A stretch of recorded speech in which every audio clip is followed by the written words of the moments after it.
Major Tom first appeared in David Bowie's 1969 song, Space Oddity, floating in his tin can far above the world, his communication with ground control gradually fading into silence and static. For millions of listeners, Major Tom was simply a fictional astronaut, a character in a space-age tragedy that perfectly captured the moment when humanity was reaching for the moon. But Bowie would later reveal that Major Tom was never really about space exploration at all. He was a metaphor for disconnection, for the experience of floating away from reality and losing the ability to communicate with the people around you, for the terrifying and seductive feeling of complete isolation. Major Tom was David Bowie himself, or rather, David Bowie's fear of what he might become. A person so lost in fame, drugs, and personas that he could no longer find his way back to Earth, back to human connection, back to the person he had been before the world knew his name. The character would haunt Bowie for his entire career, reappearing in songs decades later as a junkie, a warning, a ghost that represented every moment when Bowie had felt himself slipping away from reality, with no way to call for help. If you want to discover how David Bowie's most iconic character became his darkest prophecy, subscribe to our channel now. Because Major Tom's journey from space hero to strung-out addict mirrors Bowie's own near-death experience. In early 1969, David Bowie was a struggling artist who had released multiple albums to critical indifference and commercial failure. He was 22 years old, married to his first wife Angie, living in a small flat in Beckenham, and desperately trying to figure out how to break through in an industry that seemed determined to ignore him. His previous attempts at fame had failed. He had tried being a mod, tried being a folk singer, tried being a novelty act, and nothing had worked. The pressure to succeed was becoming unbearable, and Bowie was beginning to feel the psychological weight of repeated rejection combined with the growing sense that maybe he simply wasn't talented enough to make it in music. It was during this period of desperation and self-doubt that he went to see Stanley Kubrick's film 2001, A Space Odyssey, a movie that would fundamentally change his artistic direction and give birth to his most enduring character. The film's depiction of space as both beautiful and terrifying, of technology that could either elevate or destroy humanity, and particularly the sequence where astronaut Dave Bowman disconnects the HAL 9000 computer and ventures into the unknown, struck Bowie with revelatory force. He saw in the vastness of space a perfect metaphor for the isolation he was feeling in his own life. The sense of being cut off from meaningful connection, of floating in a void where no one could hear you even if you called for help, of the terrible freedom that comes with complete disconnection from all anchors and responsibilities. Within weeks of seeing the film, he had written Space Oddity, a song that seemed to be about the space race and the Apollo missions, but was actually about his own psychological state, his fear of losing himself, and the seductive appeal of just floating away from all the pressure and expectations and disappointments that were crushing him. Space Oddity was recorded in June 1969 and released on July 11th, 9 days before Apollo 11 would land on the moon. The timing was both calculated and fortunate. Bowie's manager had deliberately pushed for a release that would coincide with moon landing fever, hoping to capitalize on the public's fascination with space exploration. But what they created was something stranger and more unsettling than a simple celebration of humanity's achievement. While the world watched Neil Armstrong take his first steps on the lunar surface, the BBC chose to play Space Oddity during their coverage, creating an eerie juxtaposition between the triumph of the actual moon landing and the tragedy of Major Tom's journey. Here was humanity's greatest technological achievement, being soundtracked by a song about losing control, about communication breakdown, about an astronaut who drifts away into the void, never to return. The synchronicity was almost too perfect, as if Bowie had somehow intuited that humanity's reach into space contained within it the seeds of profound isolation and disconnection. The song's structure reflected this duality brilliantly. It begins with the calm, professional communication between ground control and Major Tom, everything proceeding according to plan, technology, and humanity working in perfect harmony. Major Tom takes his protein pills, puts his helmet on, and prepares for liftoff with the confidence of someone who believes systems and procedures will keep him safe. But gradually, something shifts. Major Tom's responses become more poetic, more detached. He describes floating in a tin can far above the world, and there's a quality in his voice that suggests he's not distressed by this situation, but rather seduced by it. When ground control tries to re-establish communication in the final verses, asking him to execute specific commands, Major Tom doesn't respond. The implication is ambiguous and disturbing. Has there been a technical failure? Or has Major Tom simply chosen to stop answering, to cut the cord that connects him to Earth and all its demands? What audiences didn't know in 1969 was that Bowie had written the song as a kind of self-portrait, a prophecy of what he feared he might become if his desperate hunger for fame and success consumed him completely. Major Tom's disconnection from ground control represented Bowie's fear of disconnection from his own humanity, from the ability to have genuine relationships and authentic emotions. The pressure to create a successful persona, to become someone the music industry and public would accept and celebrate, was already causing Bowie to feel like he was playing a role rather than being himself. And he could sense, even in those early years, that the more successful he became, the worse this problem would get. Fame would require him to maintain the persona, to keep performing even when the cameras were off, to gradually lose touch with David Jones, the person in service of David Bowie the star. This fear was validated almost immediately when Space Oddity became his first hit, reaching number 5 on the UK charts.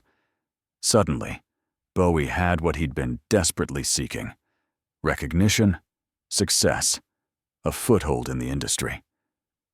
But the success came with expectations and pressure that intensified his sense of disconnection. He was now the guy who sang the space song, expected to produce more material that captured the same zeitgeist, required to give interviews where he explained and re-explained what Major Tom meant, while carefully avoiding revealing too much about his own psychology. The character he had created as a warning to himself had become a cage. And the irony wasn't lost on Bowie. He had written about an astronaut who couldn't return to Earth, and in doing so, he had begun his own journey away from the safety of anonymity and toward the dangerous void of fame.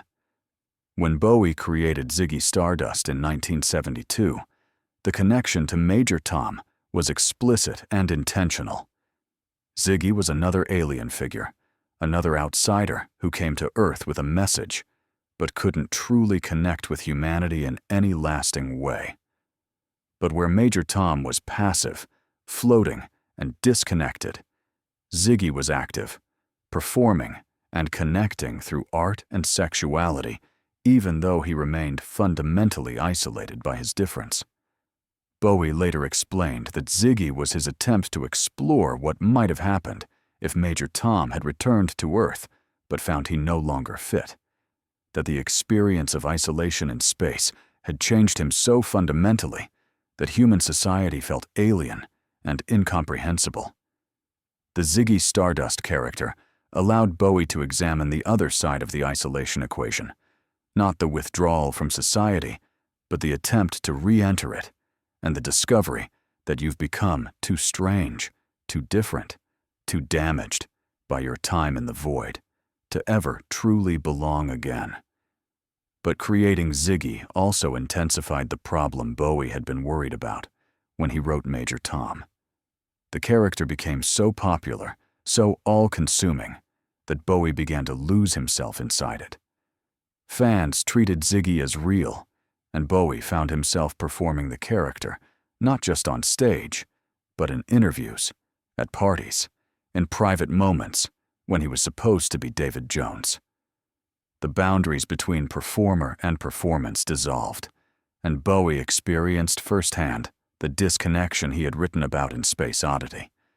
He was floating in a tin can of his own creation, surrounded by fame and adulation, but profoundly isolated, unable to communicate his genuine self to anyone because he was no longer sure who that self was. When he finally killed Ziggy on stage in 1973, announcing to a shocked audience that this would be the last show Ziggy ever performed, it was an attempt to regain control, to return to Earth before he floated away completely. But the pattern had been established, and Major Tom's curse would continue to haunt him. Between 1974 and 1976, during his catastrophic cocaine addiction in Los Angeles, Bowie became Major Tom in the most literal and terrifying way.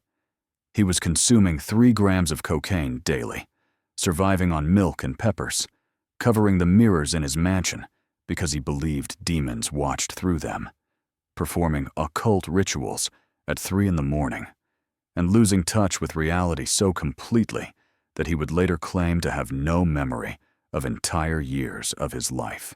He was floating in a chemical void, far above the world, unable to respond to the people who loved him and were desperately trying to reach him. Ground control was calling, his wife Angela, his friends, his manager, his body itself sending signals that he was dying. But Major Tom couldn't hear them anymore. The isolation he had imagined in 1969 as a psychological metaphor had become his physical reality, and the seductive appeal of disconnection that he had written about so presciently had nearly killed him. The Thin White Duke character, which Bowie created during this period, was Major Tom in his final form, a person so disconnected from emotion and humanity that he was essentially a corpse, walking and talking and making art.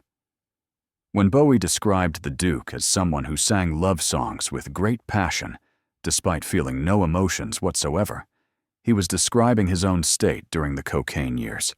He had floated so far from Earth, from human connection, from his own authentic self, that he had become a kind of ghost, performing humanity without actually experiencing it.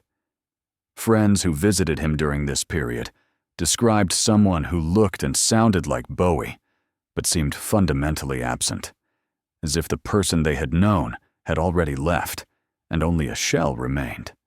The prophecy of Space Oddity was coming true in slow motion, and unlike Major Tom, who at least had the mercy of floating peacefully in space, Bowie was suffering through a chemical hell that was destroying his body and mind, while leaving him just conscious enough to witness his own disintegration.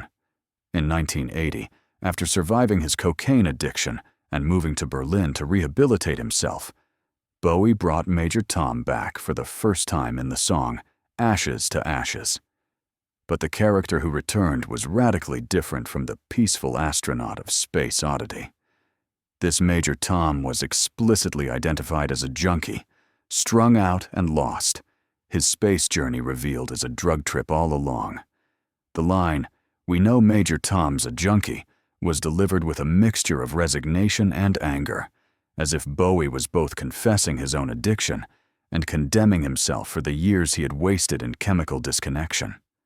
The song's video, one of the most expensive and elaborate music videos ever made at that point, showed Bowie in a Pierrot costume walking along a beach with psychiatric patients, all of them damaged and disconnected, all of them unable to return to the normal world, even though they were physically present in it. This resurrection of Major Tom served multiple purposes for Bowie. It was a public acknowledgement of what Space Oddity had really been about, stripping away the space exploration metaphor to reveal the addiction and isolation underneath. It was also a way of confronting his own recent past, of looking directly at what he had become during the cocaine years and refusing to romanticize or excuse it. Major Tom wasn't a hero or a martyr or even a particularly sympathetic figure in Ashes to Ashes. He was a cautionary tale, a warning about what happens when the desire for disconnection and escape becomes more powerful than the will to stay connected to life and reality. And it was Bowie's way of announcing that he had returned to Earth, that he had managed to re-establish communication with ground control, that unlike Major Tom, he had found a way back from the void, even though the journey had nearly killed him. What made Major Tom such an enduring and powerful character was the psychological accuracy of the metaphor Bowie had created. The experience of addiction, of fame, of depression, of any condition that causes profound disconnection from normal life, really does feel like floating in space.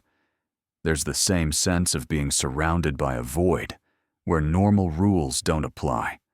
The same difficulty in communicating with people who are living in the ordinary world. The same seductive quality to the isolation that makes returning to Earth feel less appealing than continuing to float. Bowie understood this intuitively in 1969, before he had experienced most of these things personally, and his lived experience in the 70s confirmed and deepened that understanding. Major Tom wasn't just a clever metaphor. He was a precise description of a psychological state that millions of people experience but struggle to articulate. The genius of the character was also in the ambiguity about whether Major Tom's disconnection was voluntary or involuntary, whether he was a victim of technical failure or an active agent choosing isolation. This ambiguity reflected the reality of addiction and mental illness, where the line between choice and compulsion becomes impossible to distinguish. Did Major Tom stop responding to ground control because he couldn't, or because he wouldn't? The song leaves this question unanswered, and that ambiguity is what gives it such psychological depth. Similarly, in Bowie's life, was his cocaine addiction a die he made? The answer is both and neither. It was a complex interplay of psychological vulnerability, environmental pressure, artistic ambition, and self-destructive impulses that couldn't be reduced to simple categories of choice or fate. Major Tom existed in that same liminal space, and that's why the character resonated so deeply with so many people who saw in him their own experiences of feeling lost and disconnected. Major Tom became one of the most enduring characters in rock music, referenced and reinterpreted by countless artists over the decades. Peter Schilling's 1983 song, Major Tom, Coming Home, imagined the character's return to Earth. The Shins, Tears for Fears, and dozens of other bands have explicitly referenced the character in their own songs. Even David Bowie himself brought Major Tom back one final time in his 2015 video for Black Star, where the character's skull-encrusted spacesuit appears as a religious artifact in an alien temple, suggesting that Major Tom had become a mythological figure, a saint or a martyr in some post-human cosmic religion. This final appearance, created while Bowie knew he was dying of cancer, transformed Major Tom once again, no longer a junkie or a warning, but a kind of secular deity, someone who had transcended earthly concerns by floating away and never returning. The character's persistence in popular culture reflects the universality of the experience Bowie was describing. In an era of social media and constant connectivity, when millions of people experience the paradox of being more connected than ever, technologically, while feeling more isolated than ever emotionally, Major Tom remains relevant. The tin can has become the smartphone.